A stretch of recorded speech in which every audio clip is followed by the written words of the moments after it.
ഓൺലൈനിൽ ട്രെൻഡിങ് ആയിട്ട് പൊയ്ക്കൊണ്ടിരിക്കുന്ന ഫാബ്രിക് ഏതാ? പിങ്ക് ബ്ലോസം അല്ലേ? അത് നമ്മുടെ പേജിൽ ലോഞ്ച് ചെയ്യാണ്. അതും 2 വെറൈറ്റി ഡിസൈൻസിൽ. നമുക്കൊന്ന് കണ്ടു നോക്കിയാലോ? ഫസ്റ്റ് ഡിസൈൻ ഇതാട്ടോ. നമ്മൾ നോർമലി കാണുന്ന പിങ്ക് ബ്ലോസം തന്നെ ചെറിയ ഫ്ലവേഴ്സ് ആണ് വന്നിരിക്കുന്നത്. ചെറിയ മോട്ടീവ്സ് വരുമ്പോഴായിരിക്കും കൂടുതലും ഭംഗി. നല്ല രസമല്ലേ കാണാൻ? ഇതിന്റെ പ്രൈസ് ഒന്ന് ഗസ് ചെയ്യാവോ?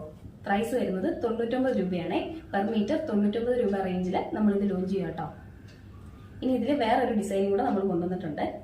അടുത്തത് പ്യുർ ക്യാമ്പ്രിക് കോട്ടൺ ഫാബ്രിക്കില് ലൈൻസോട് കൂടി പിങ്ക് ബ്ലോസത്തിന്റെ പ്രിന്റ് വന്നേക്കുന്നത്. നല്ല രസമല്ലേ? ലൈൻസ് കാണാൻ പറ്റുന്നില്ലേ? നല്ല ഭംഗിയില്ലേ കാണാനായിട്ട്? ഈ ഡിസൈൻ നമ്മൾ അങ്ങനെ ഒരുപാട് കണ്ടിട്ടുണ്ടാവില്ല. 2 ഫാബ്രിക്കിന്റെയും വിഡ്ത്ത് വരുന്നത് 44 ഇഞ്ചാണ് കേട്ടോ. മൽക്കോട്ടൺ ഫാബ്രിക്കിലെ നമ്മൾ നോർമൽ കാണുന്ന പിങ്ക് ബ്ലോസം ഡിസൈനിന് പെർ മീറ്റർ 99 രൂപയാണ്. അതുപോലെ ലൈൻസോട് കൂടി വരുന്നതിന്റെ പെർ മീറ്റർ റേറ്റ് 135 രൂപയാണ് കേട്ടോ. ഈ പ്രോഡക്റ്റ് നമുക്ക് ഫ്രീ ഷിപ്പിംഗ് അല്ല, ഷിപ്പിംഗ് ചാർജ് ഉണ്ടായിരിക്കുന്നതാണ്. ഈ ട്രെൻഡിങ് കളക്ഷൻ ഓർഡർ ചെയ്യാനായിട്ട് സ്ക്രീനിൽ കാണുന്ന വാട്സ്ആപ്പ് നമ്പറിലേക്ക് സ്ക്രീൻഷോട്ട് ഷെയർ ചെയ്താൽ മതി കേട്ടോ.